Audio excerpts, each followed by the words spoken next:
वो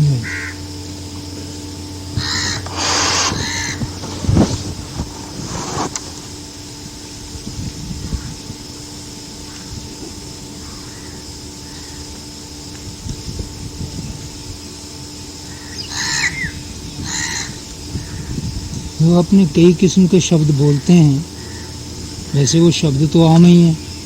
जैसे चेतन भी कहते हैं। कई बार ऐसा आता है कि भाई देखो, दुख में जीना सीखे हैं। तो और भी इसमें स्मृति, वीर्य वगैरह कई ऐसे शब्द हैं जो कि आम व्यवहार में लोग उसका प्रयोग नहीं करते, किंतु जीवन में उनके जो अर्थ हैं वो आदमी के सामने विशेष करके आते जाते रहते हैं। तो आज थोड़ा सा उन शब्दों को ज़रा खोल करके बताने का प्रयास किया जाए कि किस तरह से आदमी वो निकट से जीवन के शब्दों को अपने अंदर काम करते हुए उनके अर्थों को पहचाने। वैसे ये शब्द तो सारे आम प्रसिद्ध हैं, कोई ऐसी बात नहीं कि कोई नया है। अब कोई दुख शब्द जो है वो कोई नया तो नहीं, दुख तो सब जानते ही। परंतु एक दुख जैसा कि आम दुनिया में अनुभव में आता है कि जो बुरा लगता है अनुभव में, उसी का नाम दुख है। परंतु एक ऐसा है कि जिसको समझने के लिए थोड़ा सा आध्यात्मिक जीवन या धर्म का रास्ता चलने के लिए ज़्यादा उपयुक्त है। तो उसको यदि ठीक तरीके से समझना है तो थोड़ा ज़्यादा समझना पड़ेगा। जैसे दुख तो है ही है, दुख तो सारा दुनिया में भरा है। या यूँ कहो कि स्वयं भू ने जब सृष्टि रची है तो पहले दुख ही था, दुख की रचना की है।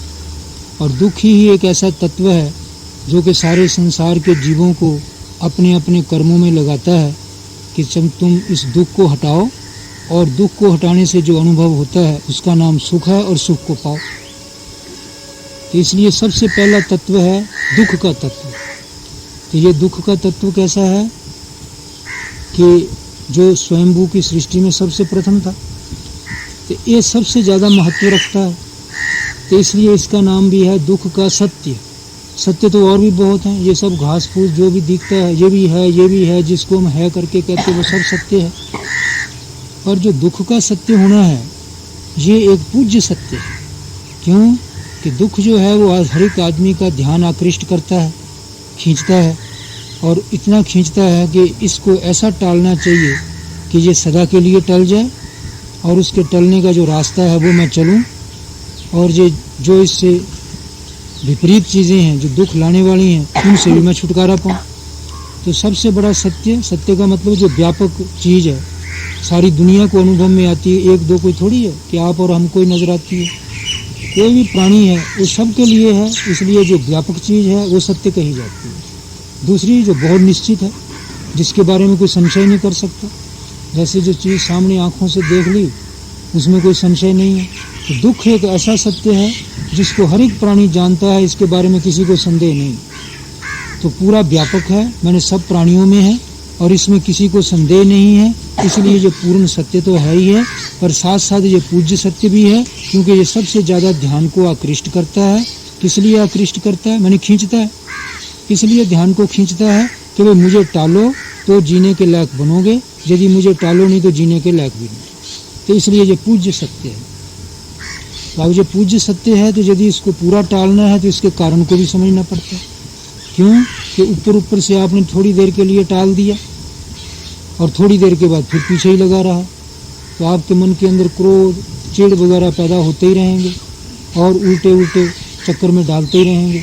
इसलिए ऐसे ढंग से इसको समझना चाहिए होगा कि इसकी जड़ भी पता लगे कि किस जड़ से ये पैदा होता है। ये नहीं कि थोड़ी देर के लिए टल गया और फिर इसकी जड़ हरी हो गई। तो इसको जड़ सहित उखाड़ दिया जाए यदि, तो बस वही ठीक रहेगा। इसलिए जैसा दुख सत्य है, ऐसे दुख का जो कारण है वो भी सच्चा, तो उसको भी तो जानना पड़ेगा, वो भी व्यापक ही होगा। जब दुख व्यापक है तो उसका कारण भी व्यापक है, उसको भी समझना पड़ेगा। फिर तीसरा एक और सत्य कौन सा है कि भाई अब दुख जो है तो इसको टालना भी जरूरी है। कोई आदमी भी दुख के साथ नहीं जी सकता, तो इसलिए जहाँ तक हो सके इसका टाल, इसका परिहार कि अपने से खत्म हो, क्योंकि इसके हटने से, हटे बिना सुख तो मिलता नहीं। और सुख ही एक ऐसा है कि जिसमें आदमी बने रहना चाहता है और कहता है मैं सदा बना रहूँ। दुख के साथ कोई बना रहना नहीं चाहेगा। तो ये तीन चीज़ जो है ये एक दूसरे के साथ मिलती हैं, दुख और दुख की जड़ और दुख का टालना, फिर जिससे दुख टलेगा चौथा भी। और दुख के टालने का जो कारण होगा जिससे दुख हटे, जैसे कोई दवाई है वो रोग के दुख को हटाती है, भूख के दुख को अन्न खाया हुआ हटाता है, प्यास को पानी का पीना हटाता है, पर ये सब हटाने थोड़ी थोड़ी देर के हैं। पर जो हमारे अंदर दुख है वो इन 2, 4, 5 गिनने वाली चीज़ों का थोड़ी है। अब सृष्टि में यदि आप जितना ज़्यादा ध्यान करेंगे आपको मालूम होगा कि दुख उतने ही ज़्यादा गहराई में रमा हुआ है। अंत में आप कहेंगे कि दुख ही सच्चा ठहरेगा, ये तो टलने का है नहीं, हम टल जाएं तो भले बच जाए। तो अंत में यही अंत में होगा आदमी को कि जहाँ तक मैं बना हुआ हूँ, सुख के लिए बना हुआ हूँ, दुख को टालने के लिए, यदि पूरा दुख टालना है तो आप समझ लो कि अपनी मैं को ही मिटा देना पड़ेगा। जब तक मैं बनी हुई है तब तक ये दुख टलने का नहीं। और मैं भी इसीलिए बनी हुई है कि जब तक आपको दुख अनुभव नहीं आ रहा कि ये दुख है, ये दुख है, ये भी टले। अब देखो ये तो एक मोटी मोटी बात है। अब यदि बारीकी में आप सोचेंगे, यदि अपना जीवन देखें, क्योंकि आदमी को ज्ञान, प्रत्यक्ष ही ज्ञान अच्छा होता है जिसको कि आदमी आप टटोल सके। दूसरे का सुना हुआ, पुस्तक से पढ़ा हुआ, किसी का बताया हुआ, वो कोई ज़्यादा समझ में नहीं पड़ता है जितना कि अपने अनुभव में आया हुआ। तो अपने अनुभव में आया हुआ कैसा है? अब देखो ना कि कैसे जाने आदमी की दुनिया दुख से भरी हुई है। ठीक है कि कोई समय ऐसा है, अब बच्चा दुख से ही तो पैदा होता है, रोता ही पैदा होता है, तो इसलिए जन्म से ही दुख है। अब यदि उसको सुख है तो रोए क्यों? अब जब रोता है तो उसको दुख है, तब उसको हटाना भी पड़ेगा। तो लोगों ने कुछ हटाने का रास्ता कृत्रिम रूप से बाहर के साधनों द्वारा किसी तरीके से भी हटाने के लिए सोचा। तो जो कुछ वो उसको हटाने के लिए उन्होंने सोचा है वो कृत्रिम रास्ता है। पर वो कृत्रिम रास्ता जितने दिन तक बच्चे के दिमाग में जमा रहता है कि इस रास्ते से दुख हटेगा, जैसे पैसे ज़्यादा हो गए, अच्छा मकान हो गया, मित्र प्यारे, मित्र ज़्यादा अच्छे हो गए, सहायक हो गए, तो इन सब चीज़ों से उन्होंने दुख को टालना समझा है। पर ये बच्चे के दिमाग में ये है कि जैसे कि जिससे तो दुख सदा के लिए टल जाए। पर ये बच्चे के दिमाग तक ही सीमित है।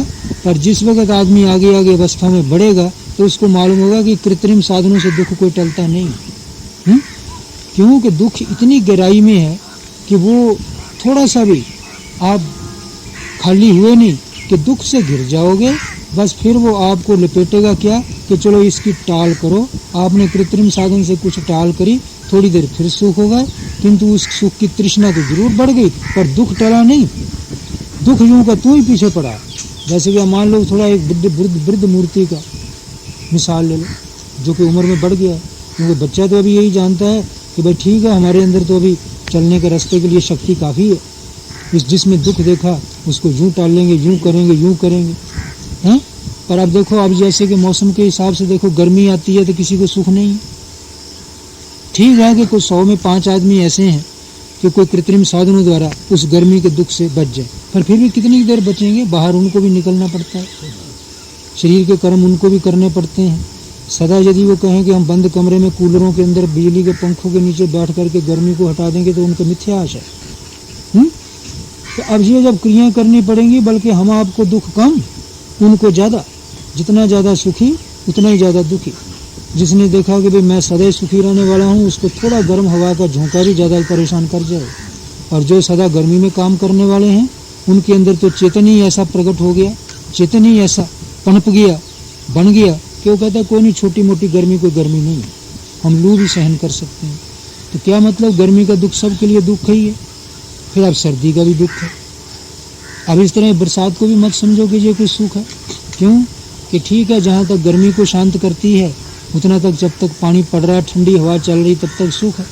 और इसमें भी देखो मच्छर, मक्खी, कितने किस्म के जीव जंतु, जब बाहर चलोगे चींटियाँ इतनी, कहीं पैर रखने को जगह नहीं, मारने को मन भी नहीं चाहता है। मच्छर भी है थोड़ा खा इधर उधर ढीले हुए नहीं कि कहीं काटने को तैयार है। सदा कौन मच्छरदानी के अंदर बैठा रहेगा? और भी मक्खियाँ भी परेशान करती हैं। क्या 24 घंटे यही धंधे में आदमी लगा रहे? तो झुंझलाहट है ना। तो अब ये देखो, सृष्टि सारी इतने जीवों से भरी हुई है कि वो सारे जीव जो हैं वो कहते हैं कि ज़रा प्रमादी बनो। प्रमादी का मतलब ज़रा ढीले पड़ो कि हम तुम्हारे ऊपर दुख रूप में लगेंगे। और आपको उसमें क्या होगा? चिढ़, क्रोध। क्यों कि वो इतने आपके पीछे पड़े हुए हैं, 24 घंटे आप भी क्या करते रहोगे? अब मच्छरों को क्या हंसते रहोगे? खैर आपने बहुत सोच करके कुछ रास्ता निकाल लिया कुछ बचने का, तो थोड़ी देर के लिए ये आपको सुख है, नहीं तो बाहर अंदर जाना, शहर घूमने फिरने जाना, उस वक्त भी ये बला पीछे लग रही है। तो इसलिए यदि ये सोचे कि सृष्टि सुख से भरी है, सुख से तो भरी है नहीं, दुख से भरी हुई सही है, तो अच्छा इससे क्या होगा? और चलो आगे थोड़ा बढ़ करके, जिस वक्त आदमी कुछ कमज़ोर हो गया, उठने को मन नहीं चाहता, नींद से भी जगना नहीं चाहता, कहता नींद ना टूटे, पर अंदर कोई ऐसे हैं जंगल पानी जाना, पेशाब वगैरह करने के लिए भी उठना पड़ता है, तो चिड़ेगा कि नहीं? क्योंकि उधर सुख हो रहा है और मन चाहता नहीं है। तो उस वक्त आप यही कहोगे जी क्या इस सृष्टि में दुख ही भरा हुआ है और क्या रखा है। अब ठीक है, चलो बच्चा है, नादान है, उनके लिए तो कोई नहीं, शरीर में भी शक्ति है और शक्ति उसको उठा रही है और उनको भोगों का इरादा है, खाने में, पीने में, देखने में, सुनने में। जब तक थोड़े साल हैं तब तक शायद उसको ये दुख मालूम नहीं होता जो बुढ़ापे का है, पर जब पिछली उम्र में आ गया तो उसको ये है कि आराम को में बैठे हुए को हिलना भी यदि पड़ेगा तो वो भी दुख है, मच्छर काट रहा है उसको उड़ाना पड़े वो भी दुख है, मक्खी को हटाना पड़े वो भी दुख है। इतने दुख बढ़ जाते हैं उसके कि अंत में उन लोगों ने फिर अंत में निश्चय कहा है कि भाई सारा दुनिया में दुख ही दुख है, सुख कहाँ है? फिर कहीं नींद नहीं आ रही और वो भी बड़ा दुख है, तो ये दुख ही हुए ना सर। तो अब बतलाओ फिर इस दुख से अंत में छुटकारा कहाँ है? अब ये थोड़ी थोड़ी दुख के लिए तो ठीक है भाई, आप छुटकारा पाते रहो, और असली छुटकारा वो है कि एक बार छुटकारा मिले और सदा के लिए वो मिला ही रहे। इसका नाम हम लोग मुक्ति कहते हैं। तो आप जो मुक्ति पा जाए और ऐसी जगह चला जाए कि यहाँ आँख देखती नहीं, कान सुनता नहीं, जिब्बा चाखती नहीं, जब बोलना चालना नहीं है, और जहाँ तक भी है चमड़ी छूती नहीं, तो मतलब आपकी जागृत अवस्था नहीं।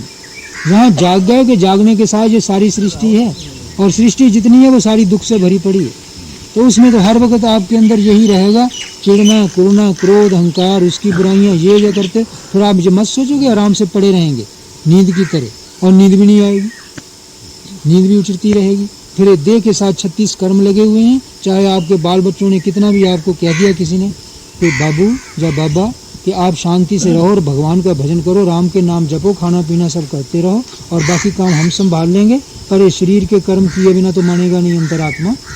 कहीं उठना भी पड़ेगा, बाहर भी जाना पड़ेगा, ये भी करना, बैठे बैठे भी मच्छर उड़ाने पड़ेंगे, मक्खियाँ उड़ानी पड़ेंगी। ये सारे कर्म जो हैं ये आपको अंत में बताएंगे क्या है, एक ही सत्य है कि अरे भाई संसार में दुख ही सच्चा है, बाकी सब झूठ हुआ ना। अब ये दुख कैसा सच्चा है? क्योंकि बार बार नजरों के सामने पड़ता है और फिर टलता कोई नहीं। जितने टालने के कृत्रिम साधन हैं वो कुछ समय के लिए तो अच्छे हैं, उसके लिए चाहे कोई अहंकार मान कर जाए, पर सदा वो साधन जो है वो क्रिया, सदा वो साधन सामर्थ्यवान नहीं है कि आप उस दुख से उससे छुटकारा पा सको। तो फिर ऐसी हालत में ये जो शब्द आप कई बार मेरे मुंह से सुनते कि नहीं, और मेरे ही नहीं है वो शब्द, वो ऋषि मुनियों के हैं, ग्रंथों के हैं। चलो पुरानी भाषा में मैं उसको नहीं बोलता, मैं आपको नई भाषा में साध्य में जैसा हम समझते हैं कि भाई दुख में जीना सीख लो, दुख में अक्लमंद बन जाओ। ये दो ही वाक्य हैं। तो दुख में अब जीना सीखने का मतलब क्या है और दुख में अक्लमंदी क्या है? ये सारा साधन का रिश्ता। जो कैसा साधन कि जिसमें दुख भी पहचानना, दुख की जड़ भी समझना, और दुख की जड़ समझ के दुख का टालना सीखना, और दुख को टालने सीखने का जो रास्ता है वो चालना। बस इसमें 4 चीज़ें जो पहले शुरू की।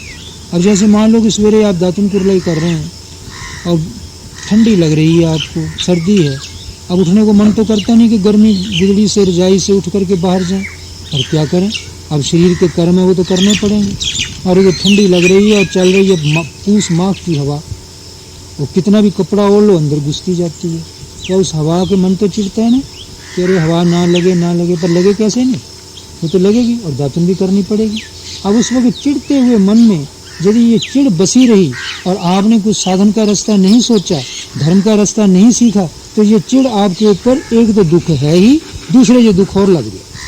क्यों? कि इस चिढ़े हुए में यदि आप किसी से बोलोगे तो गलत बर्ताव होगा, वो गलत बर्ताव किसी से करोगे तो उसके हृदय से और गलत महसूस करने का भाव बनेगा, वो भी आपके साथ गलत रीति से बर्ताव करेगा, और उसका मतलब है कि आपने थोड़े दिन का जो जीना बचा हुआ था वो भी अपने लिए ख्वार कर दिया, खराब कर दिया। तो इसलिए ये है कि वो दुख में जीना नहीं ना सीखा, पहले दुख को पहचाना भी नहीं। तो दुख को पहचानने का मतलब क्या है कि पहले यही समझे, हाँ भाई ठंडी हवा लग रही है, मैं मरता नहीं। पहले थोड़ा विवेक रह जाता। ये है दुख में बुद्धि रख लेना, ये दुख में अकल बना रखी ना, और दुख में एकदम दुख आते हो जी हटे, यदि तमन्ना आ गई, इसका नाम तृष्णा है, इसका नाम काम है।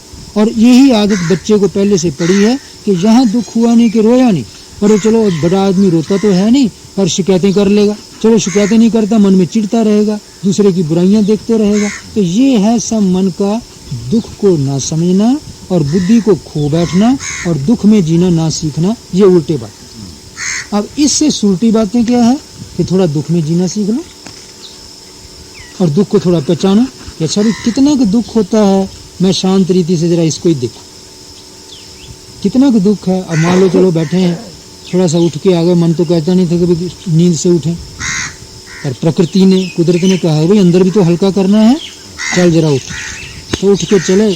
अच्छा नहीं लगता है, मन चिढ़ता हुआ जाता है, ये क्या, ये भी देखो उठना पड़ता है। और नहीं, ये चिढ़ते कुड़ते जाने का मतलब है खोना। इससे अच्छा है कि इसमें जो दुख होता है, मैं स्मृति रख करके अपना मन को समझता हुआ, दुख को पहचानता हुआ 10 कदम रख लूं, ताकि मुझे दुख की समझ पड़ती रहे, चिढ़ू ना, और चिढ़ को शांत करता हुआ 10 कदम चल लूं, और चल के जो क्रिया करनी है कर लूं। शिकायतें करने से, हाय हाय करने से कुछ बनेगा तो है नहीं, पर इस तरह बुद्धि रख करके कुछ थोड़ा स्मृति को सावधान कर लेना और हिम्मत कर लेना, उसका नाम वीर्य है। ये कर लेने का नाम साधना। अब बात तो सादी है कि एक आदमी दुख में उठा, चिढ़ता हुआ, उठने को मन नहीं कर रहा, पर देह की जरूरत उसको जबरदस्ती उठा रही है, चाहे सर्दी है, चाहे गर्मी है, चाहे बरसात है। बारिश में भी ऐसा होता है, बारिश पड़ रही है, अब कमरे के अंदर कोई थोड़ी हगे मुँह टट्टी पेशाब करेगा, उसको उठ के जाना ही पड़ेगा ना। तो ऐसी हालत में यदि प्रकृति उसको कहती उठ भाई, तो कोई बात नहीं, थोड़ा विचार करना कि कागज नहीं हूं कि मैं गल जाऊंगा। चलो यदि भीग भी गया तो क्या है, चलो खैर छाते भी बने हैं सब कुछ, फिर भी थोड़ा पाँव में कहीं भीग जाएगा। वो जितना जितना बचना चाहता है उतना सुख की तरफ भागता हुआ आदमी दुख से बचना चाह रहा है, पर जितना दुख से नहीं बचा जाएगा उतना वो चिढ़ेगा, जितना चिढ़ेगा, क्रोध आएगा, उतना उसके लिए समझो ये आदमी को ऐसा है कि जो भद्दा और बुरा बनाने वाला है, और उसको कुछ सुख तो नहीं हुआ ना, और समझ भी खराब है, क्योंकि वो चिढ़ेगा, तो चिढ़ में और क्रोध में कहीं बुद्धि नहीं रहती। तो इससे अच्छा भी कोई नहीं, पानी के नीचे कतरे पड़ रहे हैं, टांगे भीग रही हैं, पैर भीग रहे हैं, तो इसमें थोड़ा तंगी है, तंगी कितनी का, मरने लायक तंगी तो नहीं, ये विवेक रहा। इस विवेक रखने का नाम है बुद्धि रखे रखना। और जिससे भड़कना पड़े उतनी स्मृति रख ले। स्मृति किसे कहते हैं? होश, याद ठिकाने। यदि भड़कने लगा है, अरे क्यों भड़क रहा है भाई, कुछ बनता तो है नहीं, ये तो दुनिया दुख रूप है, ये तो दुख देखने ही पड़ेंगे। और तुमने सुना नहीं है कि दुख सत्य है, और दुख वो सत्य है जो पूज्य सत्य है। कोई मेरे साथ है, ये सारी दुनिया के साथ है ये। पर चिढ़ के नहीं बोले, क्रोध में नहीं बोले, जैसे बच्चे को समझाता है ऐसे शांति से समझता जाए, और 10 कदम चल के अपनी क्रिया निपटा के आ गया तो उसने साधन कर लिया। इसका नाम है स्मृति से कर्म करना। तो हर एक कर्म को यदि आप स्मृति से करोगे, अब देखो रोज बोला जाता है, और जब कई बार ऐसे आया कि हर एक काम को भाई स्मृति से करने की कोशिश करो। स्मृति भी के 2 भाग, एक स्मृति, एक संप्रज्ञान। स्मृति और संप्रज्ञान। संप्रज्ञान किसे कहते हैं? कि अपने आप को पहचानते रहना, किस हाल में मैं हूँ। हाल कहते हैं, उर्दू वालों शब्द है हाल, वैसे अपने लोग तो इसको कहते हैं कि जिस अवस्था में है उस अवस्था को पहचानते रहना वर्तमान में। तो उस वर्तमान की अवस्था को उर्दू वाले शब्द कहते हैं हाल। तो अब कहते हैं किस हाल में हो, तो इसका मतलब क्या कि वर्तमान कैसा है। तो वर्तमान कैसा है इसको पहचानते रहने को संस्कृत में कहते हैं संप्रज्ञान। संप्रज्ञान, ज्ञान माने समझ, प्र माने प्रकृष्ट, जो कि होनी चाहिए, सबसे बढ़िया यही है कि वर्तमान कैसा है। और सम माने सम्यक प्रकार, भली प्रकार से अपने आप को समझता रहे, मैं किस हाल में हूँ। जैसे चिढ़ की हालत में हूँ तो चिढ़ को पता लगता रहे, क्रोध की हालत है तो क्रोध का पता लगता रहे, कोई निजायज इच्छा सिर पर लग रही है तो उसका भी पता रहे, और भी कोई किसी से शिकायत है तो उसका भी पता रहे।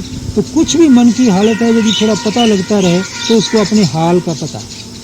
तो इस हाल का पता रखने से क्या होगा कि यदि वो हाल से बेहाल होने जा रहा है तो कम से कम संभलने के लिए कुछ होश ठिकाने रख लो। उस होश ठिकाने रखने का नाम स्मृति है, क्योंकि चेता रख ले, याद रख ले, तो ऐसे हाल में मेरा कर्तव्य क्या है। उसके यदि याद आ जाए, उस याद का नाम स्मृति है। ये नहीं है कि यदि बेहाल हो रहा तो एकदम भूल जाए कि इस वक्त मेरा कर्तव्य क्या है। एक भूलना है, उससे उल्टा है स्मृति। जैसे उधर चिढ़ आ गई, तो क्रोध आ गया, अभी वर्ष में भूल रहा हूँ, ठंडी हवा लग रही है या गर्मी परेशान कर रही है, इस तरह चिढ़ता कुड़ता जा तो रहा है, दातुन भी कर रहा है, नहा भी रहा है, पर ये सब चिढ़ में क्रोध में कर रहा है। क्यों वो चिढ़ क्रोध क्यों है? कि दुखी हो रहा। दुख क्यों है? कि उस वक्त वो चाहता नहीं था वो चीजें कैसी हो, मेरे को बरसात लगे या मेरे को ठंडी लगे या मेरे को गर्मी लगे। या ऐसे मन की और भी कई अंदर की होते हैं, किसी ने कुछ वचन उल्टा सीधा बोल दिया होगा, वो भी मन में रटता रहता है। कोई एक दो चार नहीं है, दुनिया में सब दुख ही दुख भरे हुए हैं। तो किसी दुख ने भी आकर के यदि आक्रमण कर रखा है उस वक्त, तो उस आक्रमण में मन जो है चिढ़ रहा है। किस लिए? कि जल्दी जल्दी सुख की तरफ लौटूं, पर जल्दी जल्दी सुख होने की आशा नहीं है। तो ऐसी हालत में वो सुख की तमन्ना करना वो इतना अच्छी नीति नहीं है, जितना कि जिस हाल में आप हैं उसको पहचानना कि इस हाल में मेरा कर्तव्य क्या है, शांति से कर्म निपटा लेना, और उसके अंदर जो चिढ़ वगैरह है हिम्मत करके उसको टाल जाना। इस हिम्मत को टालते रहने का नाम वीर्य। तो आप सुने एक स्मृति, संप्रज्ञान मैंने अपने हाल को पहचानना कि जब भाई कमरे से बाहर निकला हूँ मेरा मन दुखी हो रहा, तो इस हालत में मेरा कर्तव्य क्या है कि इस दुख को टालता हुआ मैं रास्ता चलूं। ये नहीं कि चिढ़ता हुआ आप जा सकते हैं, वो तो प्रकृति का, तो आप जड़ हो गए। और यदि आपने वहीं चेता लिया थोड़ा मन को, तो चेताने का नाम चेतन है। आप कई बार सुनते हैं कि भी चेताओ, चेतन का बंधन मुक्त होता है। शास्त्र सारा कहता है कि चेतन भगवान है, चेतन परम पुरुष है, चेतन आत्मा है। पर चेतन का मतलब यदि चेते तो, चेतने का मतलब चेते तो, चेतने का मतलब चित्त में आ जाए, कुछ समझ में आ जाए तो। पर यदि जो कुछ उस वक्त प्रकृति का धक्का लगा, तो उसने एकदम जैसे बरसात का धक्का सही, ठंडी का सही, गर्मी का सही, तो उस वक्त मन को जड़ कर दिया, दुख में डाल दिया। अब मन वहीं दुख में दुख ही लिए बैठा कि हो मैं दुखी हूँ जी, दुखी हूँ, और सुख का ध्यान कर रहा, वो कहाँ सुख है, कहाँ कैसे मिले। तो अब ये मन जड़ है, ये चेत नहीं रहा। क्यों? कि दुख में परेशान होता जाएगा और प्रकृति जो है उसके अंदर अपनी विकार पैदा करेगी। चाहे वो विकार क्रोध का है, चाहे वो इच्छाओं का है, चाहे चिढ़ने का है, चाहे दूसरे के नुक्स दिखाने का। अजी मैंने फलाने को कहा था कि मुझे एक ऐसी चीज दे दे, उसने ये नहीं दी, उसके दोष भी देखे। अब ये जो प्रकृति के जितने विकार हैं, तो ये प्रकृति ने सृष्टि सारी बाहर जो फैला रखी है जड़ है। इसी तरह प्रकृति हमारे अंदर भी जो सृष्टि फैलाएगी वो जड़ है, और हम भी उसी में बहते गए तो हम भी साथ जड़ ही गए। चाहे चेतन हमारे अंदर बसा है, वो आत्मा भी है, सब कुछ है, पर हम अपने चेतन को तो हमने चेताया नहीं। चेताएंगे हम तब यदि प्रकृति के जो कि जड़ है उसके विकारों से बाहर निकलेंगे, तो या कम से कम निकले नहीं तो निकलने का रास्ता चलेंगे। तो निकलने का रास्ता ये है कि क्षण क्षण, सेकंड सेकंड मन के ऊपर आपके बोझा लदता जाएगा, और आप क्षण क्षण, सेकंड सेकंड आप उसको किनारे करते जाओ। तो कैसे किनारे करोगे? चलो मान लो आप कहीं हाथ धोने बैठे, दातन कुरला में बैठे और मच्छर काट रहे हैं। अब मच्छर काट रहे हैं, कहीं डंग लगा दिया, तो आप दुखे हो जी, डंग लगा दिया। उधर एकदम ये ख्याल आ गया, अरे इससे मलेरिया भी आता है, ये तो बड़ा पता नहीं क्या हो जाएगा, ये हो जाएगा। अब बवाल में यदि पड़ गए, तो आप कहाँ पड़ गए? आप शंका में, इच्छा में, क्रोध में, और वो जिसको कहते हैं भटकना में, इतने में पड़ गए ना। ये सब प्रकृति के तत्व हैं और ये सब बांधने वाले हैं, और कटे बिना फिर भी नहीं रहोगे, वो चीज भी रहेगी। अब उस वक्त वो कर्म भी करना ही पड़ेगा।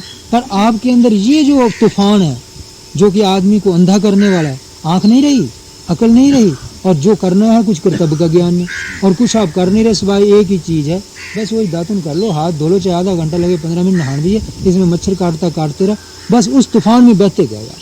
तो इसका मतलब जड़ता के साथ बहते गए, चेतन नहीं हुआ। अच्छा चेतन कैसे होता? कि चलो भाई काट तो रहा ही है, ज्ञान आ गया, एक कटना तो टलेगा नहीं, चलो हो सके तो मैं हटाता रहूं, थोड़ा चेतन रहूं।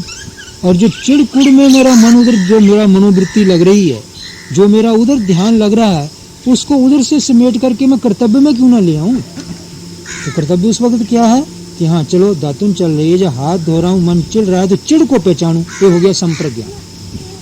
ये चिढ़ चल रही है तो क्या है, इसको टाल करता है, इसको बसाए रखने में कोई पुरुषार्थ नहीं है।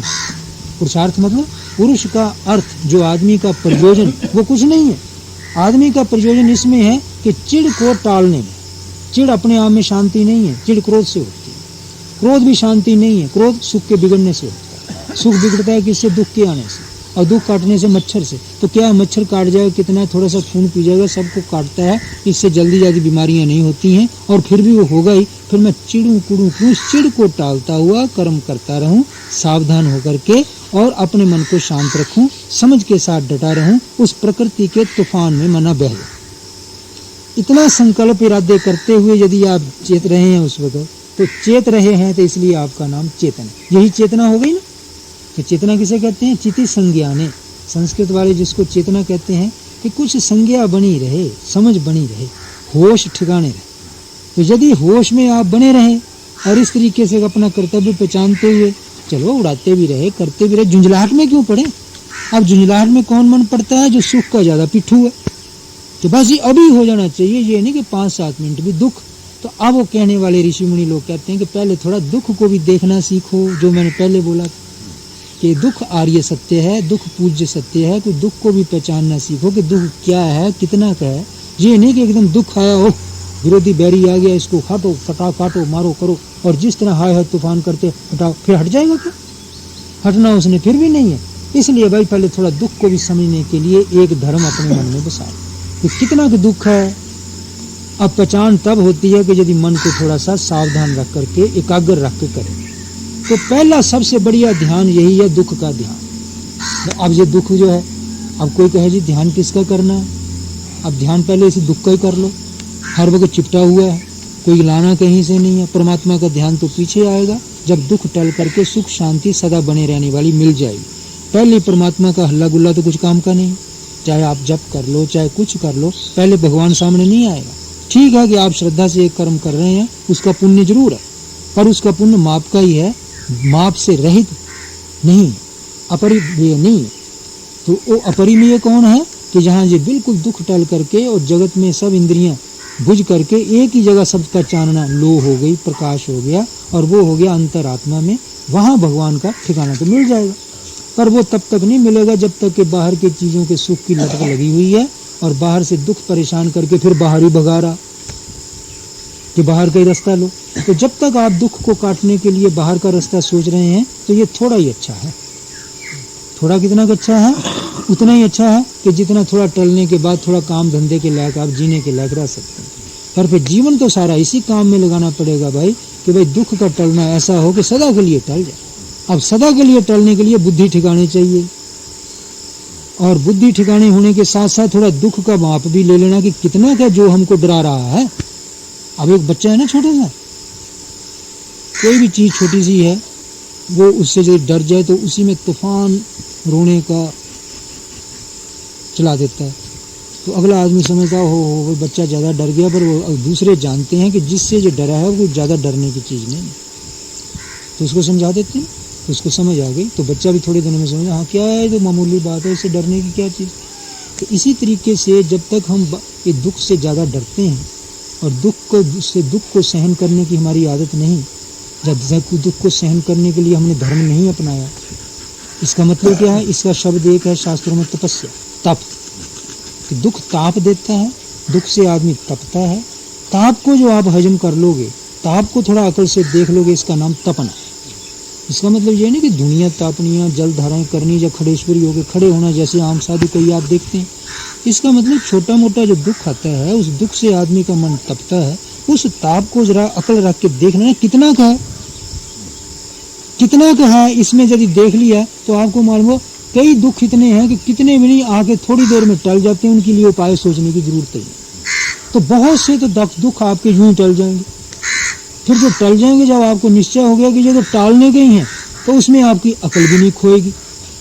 जब आपकी अकल उसमें बनी रही तो कम से कम मनुष्य तो रह गया। अच्छा, जब अकल भी बनी रहेगी तो उस अकल के बने रहने पर कुछ ना कुछ और भी अच्छा आप साधन कर जाओगे, कुछ और भी सोच जाओगे।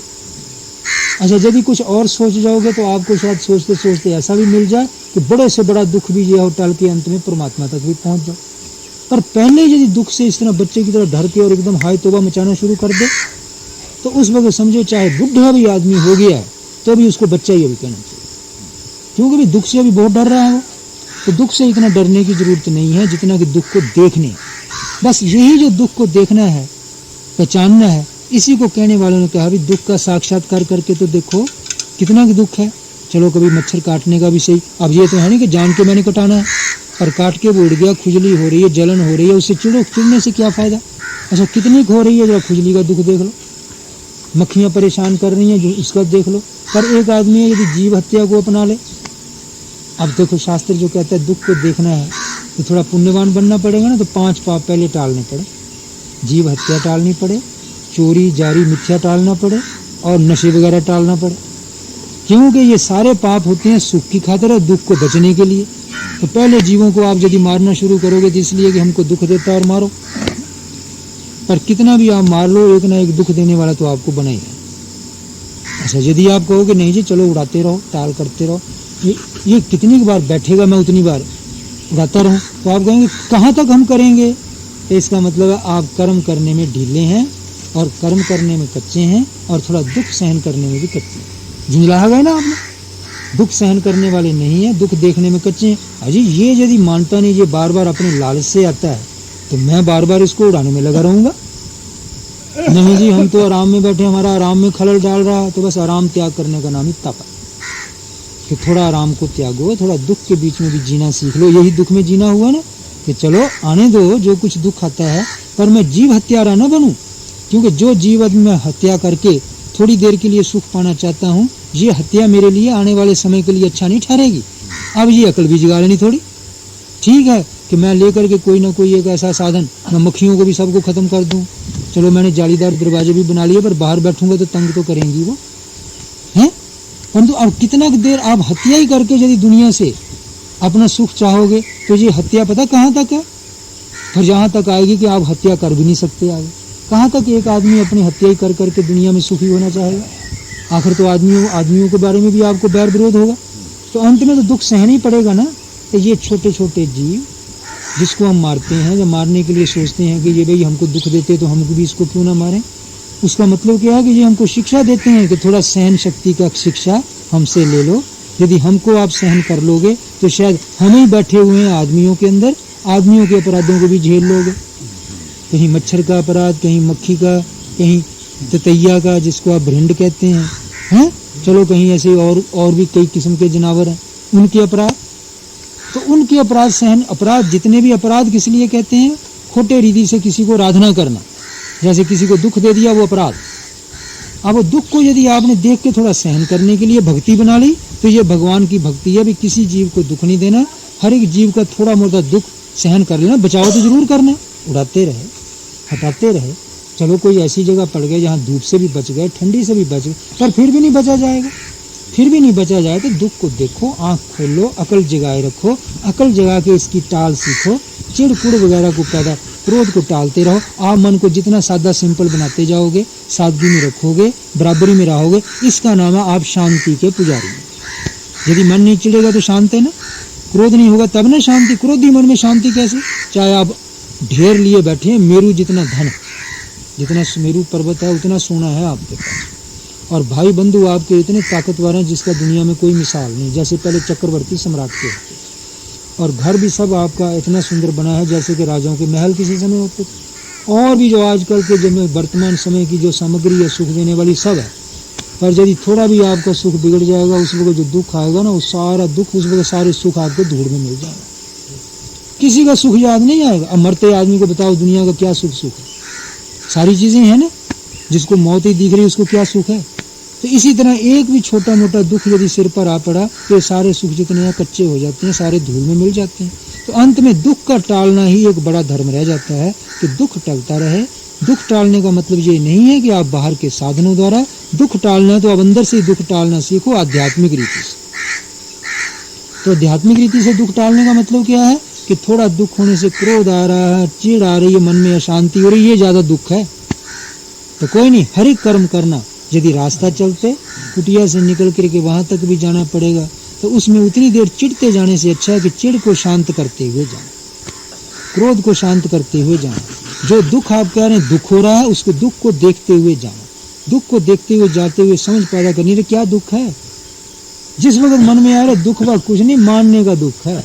बचपन से खाली एक आदत पड़ी हुई है, दुख है, मान गया मैं, तो बस मान का ही दुख है। दुख का क्या है, क्या पानी में भीगना कोई दुख है? थोड़ी ठंडी भी लगी तो क्या दुख है, कुछ नहीं, और ठंडी वो मरता तो है नहीं, गर्मी भी लग गई, क्या दुख है? सहन करने वाले दूसरे देख लो, ठंडियों में लोग सर्दियों में पानी लगाते हैं, गर्मियों में काम करते हैं खेतों में, बरसात में भीगते भीगते जाते हैं। तो ये क्या सारे दुख हैं? बस तू खाली जितना ज़्यादा सुखी उतना ही ज़्यादा दुखी। तो इसलिए कहने वाले क्या कहते हैं कि जितना ज़्यादा सुखी होते जाओगे उतना ज़्यादा उन सुखों का जो बिछोड़ा है वो आपके लिए भयानक होता जाएगा। और सुख बिछुड़ने और थोड़ा आप तत्व दर्द का, दुख का अपने अंदर बसालोगे तो अनंत दुखों से आपको छुटकारा मिल जाएगा। क्योंकि दुख सहन करना आ गया ना, कि ले आप बताओ मना, तो वो बैठे बैठे आधा घंटा कहीं बाहर बैठा रहा, दातुन कुरला करता रहा, हाथ धोता रहा, मच्छर काटते रहे, मन को तू शांत रख के आ गया, क्या दुख है? कहाँ गया वो दुख? और चिढ़ता रहता, ये होता रहता है, हाय कब हो, ये बड़ा बुरा है, हाय हाय तोबा मचाता रहता है, ये दुख तूने बढ़ाया हुआ। तो इसलिए दुख ज़्यादा उतना दुख नहीं है जितना कि बच्चे के मन में इस दुनिया में पैदा होकर के बैठ गया। यदि वही बचपन यदि मरते समय तक हमारे साथ गया तो हम दुनिया में कोई कमाई करके नहीं गए।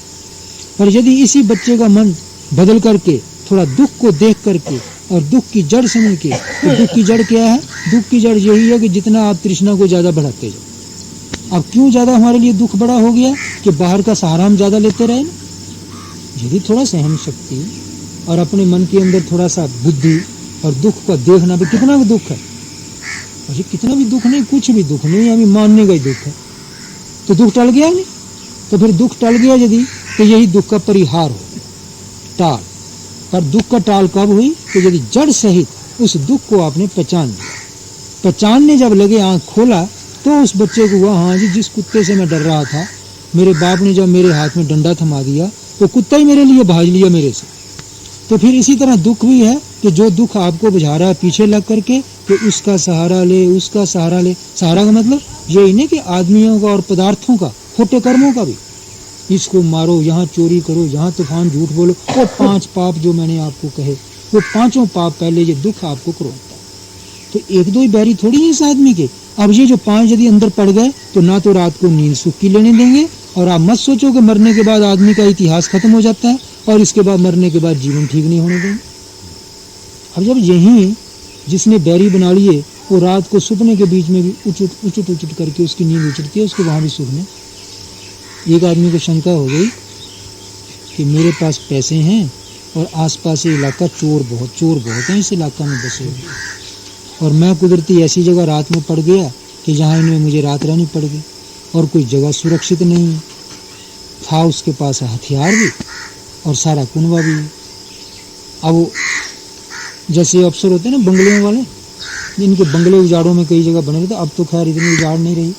तो पहले समय में ये नहरों के ऊपर बंगले जो होते थे बिल्कुल उजाड़ों में, कहीं बस उन्हीं का जो स्टाफ है, परिवार है, थोड़ा सा कहो कहने में, कि जैसे ये नहरों के अफसर होते हैं ना, इनके कोई बेलदार होते हैं, कोई मेट होते हैं, कोई तार बाबू होता है, कोई ओवरसियर होता है, 5-7 ही होते हैं। अब यदि इनके बीच में कोई अफसर आ गया बड़ा, जैसे SDO है या एक्सीएन है, तो अब ये अफसर आ गया तो उनका परिवार तो ठीक है, उसके साथ खजाना है, उसके साथ अपने पहरेदार भी है, और मान लो बहुत से चोर हैं, वो तो बहुत हैं, इनका परिवार तो छोटा ही है ना। अब उनको शंका हो कि हमारे घर वाले जो हैं उनके भूषण भी पहने हुए हैं, सोने के भी हैं, सब कुछ हैं, यदि लूट के ले जाएंगे तो क्या करेंगे, चाहे उनको गवर्नमेंट ने हथियार भी दे रखे।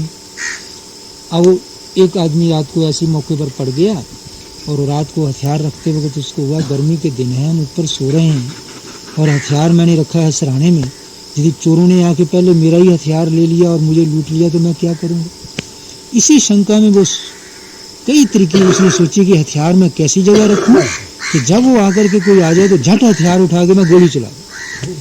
अब इसके लिए पता नहीं उसने आधा घंटा सोचा कि 1 घंटा सोचा, जब तक नींद नहीं आई सोचता ही सोचता अंत में सो गया। अब ना तो वहाँ कोई चोर है और ना कुछ है, पर देखो अंतरात्मा, जैसी कल्पना जैसी दृष्टि वैसी सृष्टि। वो क्या सृष्टि चली, एकदम जैसी आंख लगी नहीं कि वो स्वप्न में देख रहा है कि चोर आया और सीढ़ी ऊपर चढ़ाया और आकर के उसने मेरे हथियार की जगह हाथ डाला, और जो मेरा हथियार था, जैसे पिस्तौल थी या बंदूक कुछ भी होगा, एक तरफ से मैं पकड़ी हुई है, एक तरफ उसने पकड़ी हुई है। वो अपनी तरफ खींच रहा है और मैं अपनी तरफ खींच रहा हूँ, खींचा तानी में झगड़ा हो रहा है। इस झगड़े में वो आदमी बड़बड़ाने लग गया नींद में। हाँ, वो नींद में इतना बड़बड़ाने लग गया कि उसके नजदीक सो रहे उसके परिवार वाले सारे जग गए। अब जग गए तो उनको देख के उनको डर लगने लगा, ये क्या हो रहा। हाँ, वो बेचारे वहीं रोने लगे, दहाड़ने लगे, पर उसकी नींद नहीं अभी खुल रही। वो भूं भूं भूं भूं कर रहा और समझ कुछ नहीं आ रही क्या कर। अब देखो कि उस सृष्टि में वो एक दूसरी सृष्टि है, दूसरा लोक है। इसी तरह हम मर जाएंगे तो हमारा एक लोक दूसरा होगा, और इधर का हम सब संस्कार लेके तो वहां गए हैं, पर हमको ये पता नहीं कि पीछे क्या था। पर इतना जरूर है, वो लोक को तो हम जान रहे हैं। तो खैर आखिर उन्होंने उसको झुंझला झुनू करके हिला हलू करके उठाया। तो जब उसने उठा तो आंखें फाड़ फाड़ के सबको देख रहा। तो अरे वो और जाके रोने लग गए, अरे क्या हो गया, पागल हो गए ये घर वाले हमारे। तो बस जिस वक्त रोने लगे तो उनकी आवाज़ें पहचान करके उसका होश ठिकाने आ गया। फिर वो हंसने लग गया। जब वो हंसा तो घर वालों को कुछ तंदुरुस्ती स्वस्थता आई कि अरे कोई मामला ज़्यादा गंभीर नहीं है, कोई खराबी नहीं हुई। तो अब वो कहने क्या हो गया आपको। अब वो जल्दी बताना नहीं चाहते, बताना है तो अब थोड़ा सा उसने अपना मान से ही बताना है ना, कुछ अपनापन भी रख करके, क्योंकि घर का बड़ा आदमी है। पहले उनको धीरज दी हैं, तसल्लियाँ दी हुई हैं, अब समझाएगा तो किसी ढंग से, उसको सोचना पड़ा। तो काफ़ी देर सोचता रहा, तब उन्होंने बोला एक बात, कुछ नहीं, आप आराम से, क्योंकि हो क्या गया आपको, हो गया। फिर उसने अपना सपना सुनाया कि मैंने देखा कि वो चोर आ गया है और वो मेरा हथियार छीन रहा है, मैं उससे छीन रहा हूँ, छीना झपटी में गाली गलौज हो रहा है, तो इस झगड़े के बीच में आप लोगों ने मुझे उठा दिया। तो इसी तरीके से ये है कि ये नहीं समझना चाहिए कि ये दुनिया यही है जहाँ हम हैं, कि यहीं सब निपटारा होगा। पर जैसे हमारे कर्म हैं, उनके अंदर एक सामर्थ्य, शक्ति एक ऐसी है कि उन्होंने अपनी सृष्टि इतने में रच लेनी, और उसमें देह भी हमारा रच लेना है, और जैसा देह को दंड वगैरह होना चाहिए वैसा सारी सृष्टि उन्होंने वैसी रचनी। तो ये कहा जाएगा हमारा कर्म लोक, कि जैसा हम कर्म करके आए हैं वैसा हमारा लोक बने। तो अब ये जो है, यदि अब मान लो कि हमने हाय तौबा करते हुए, दुख से डर के भाजते हुए, जैसे दुख से भाजे, और एक है हमने दुख को देखा, कितना क्या, तो जिसने तो दुख को देखा उसने तो जैसे डंडा लेके बच्चे ने देखा, देखें तो सही कुत्ता कितना का भय है, तो कुत्ता ही भाज लिया। जब आप दुख को देखने लगेंगे तो दुख भाज लेगा, पर यदि आप दुख से डर के भाजने लगे तो देखो वो भी आपसे, वो भाजते भाजते कहाँ भाजा, कि वो भाजते भाजते एक ऐसी कृत्रिम सृष्टि में भाज गया कि जहाँ अपने लिए और सारा दुख ही उसने रचा। तो अब इसी तरह से वही सपना जो है हमारा, वही जो सृष्टि है, वो भी तो हमारे लिए भी तो वही है कि छोटी मोटी चीज़ों से डरना, मच्छर काटता है मार दो, पाप कर दो, मक्खियाँ काटती हैं रगड़ दो, और भी है चलो जी हम अगर कोई दुख देता है, झूठ तूफान से, ठगी से, किसी तरीके से का बेड़ा गर्क करो, कोई इसका नुकसान करो। तो ये सब जितने कर्म है, जीव हत्या, चोरी, झूठ, जारी और नशे, फिर वो कर्म जो है रात को नींद नहीं आने देते, मन से उतरने नहीं, शांति नहीं, तो नशे पियो। हर एक आदमी नशा नहीं पी के खुश है, नशा भी ज़्यादा वही पीते हैं कि जिनसे ज़्यादा खोटे कर्म है। जा फिर यूँ है कि बहुत खाली रहता है, समय नहीं बीतता, उसके लिए भी पीते हैं। तो इसलिए नशे जितने हैं ये सारे इसी तरह पीछे पड़ते हैं। तो ये 5 पाप पहले, तो इन 5 पापों को हटा कौन करवाता है, वही दुख ना, और उसी दुख से थोड़ा हटने से जो सुख का एक मीठा चस्का सा लग गया है वो करवा रहा। तो थोड़ा सुख को त्याग करके तपस्या, तप भी देखो ताप कितना का है। तो यदि आपने सहन कर लिया तो कितना भी नहीं, कुछ भी नहीं, तो जैसे बच्चे को हाथ में डंडा लेके कुत्ते के पीछे लग ले, कुत्ता ही आगे हो लिया, अरे कुछ भी नहीं था ये, तो इसी तरह आपको भी हो जाएगा। ये ताप जो है ये ज़्यादा सहन करने में कुछ बड़ी बात नहीं, ये छोटे मोटे ताप सहन कर लो। क्या है, किसी ने काट लिया, दुख कितना गया, अच्छा देख लिया, बुखार तो नहीं आया, डर से भले आ गया होता, जब ताप आपने सहन कर लिया, बुखार बुखार कुछ नहीं है। इसी प्रकार से और भी है, ठंडी का, गर्मी का, जब कपड़ा में छाती ढक रही है, थोड़ी ठंडी हवा लग गई, ठीक है, थोड़ा सा दुख तो हो रहा है, पर इतना दुख नहीं जो मार देगा। इसी तरह गर्मी का भी ठीक है, चलो धूप में सहन चलना पड़ गया, कहीं लू में भी चलना पड़ गया, इसका ये मतलब थोड़ी कि हम मर जाएंगे। तो थोड़ा इतना है कि शरीर नाश तो हम भी नहीं करना चाहते, पर मान लो यदि हमको थोड़ा सुख हमारा बिगड़ता है और थोड़ा दुख होता है, इस दुख से भी हम भागें क्यों। तो इसलिए पुराने लोगों ने कहा कि सबसे पहला आपका धर्म है कि दुख का साक्षात्कार करो, दुख को पहचानना सीखो, एकदम उसको भगाओ मत, थोड़ा सा सहन कर लो, फिर सहन करके देख लो कि असलियत इसकी कितनी है। तो जितनी की असलियत आप समझ लोगे तो शायद आपको अकल मिल जाएगी, ज्ञान मिल जाएगा, जितना सहन कर लोगे उतना तप हो जाएगा, उससे कुछ थोड़ा साधन बन जाएगा, साधन में बुद्धि भी बौखलाहट में नहीं आएगी, और जितना चिड़कुड़ जो है, ये जो शांति को भंग करने वाले ये भी विदा हो जाएंगे, और यही सारी अशांति है। यदि ये हट गई तो अकेले बैठे के मन में शांति शांति। अब यही है ना कि अकेले बैठे किसी की संशय आ गई, अजी पता नहीं वहाँ क्या होगा, अजी जो होगा कर देख लिया भोग करके, वो जब सामने आएगा वो भी देख लेंगे, तो संशय टल गया। अच्छा, उसको टालने के लिए इच्छा तमन्ना हो रही थी, वो भी मन से उड़ा दी। ना टलने से जो भय बना था, उससे जो चिड़ वगैरह क्रोध आ रहा था, झुंझलाहट और कई बुरे दिख रहे थे, वो भी उड़ गए। तो ये मन सफा मन जो है वहाँ आत्मा का सुख प्रकट होता है। सफा मन कब है? जब ये संसार के विकार नहीं है। जब देखो ना, जिस वक्त नींद होती है कोई संसार का विकार नहीं है, ना क्रोध है, ना इच्छा है, ना संशय है, ना राग है, ना द्वेष है, ना कोई आदमी की याद है, कोई दृष्टि नहीं है, तो उस वक्त सुख अंदर का प्रकट होता है कि नहीं। नींद का बड़ा आराम है, बड़ी मीठी लग रही है नींद, उसमें किसी को भी उठने को मन नहीं करता, चाहे बच्चा हो चाहे बुढ़ा। तो वही यदि जागते जागते आपने मन सादा बना दिया, मन को हल्का बना दिया, जिसमें ये विकार नहीं है, अब नींद में क्रोध नहीं है, इच्छा नहीं है, संशय नहीं, यही हल्कापन आया ना। यही जागते जागते अपने जतन से आपने कर लिया। तो जब जतन से कर लिया तो वो जो छुपा हुआ है नींद के अंधकार में, वो जागते जागते छुप नहीं सकता, वो आपके सामने प्रकट हो जाए। वो है वो सच्चिदानंद देव, वो है आत्मा, वो है परमात्मा। नहीं तो भाई ऐसे तो हम दुहाई उसकी देते रहे, नाम सब उसी के हैं, राम कृष्ण भगवान शिव शंकर सब उसके नाम। पर जब तक उसके ध्यान से चिंतन के बिना यदि उसका हम जाप करते हैं तो पूरा जाप है। ठीक है कि उसकी भक्ति तो है, पर उसकी भक्ति इतनी तक शक्ति नहीं वो रखती कि जितना कि उसके साथ जाके हमको थोड़ा उसके साथ मिला करके उसका सुख दे जाए। पर इस रीति से यदि आप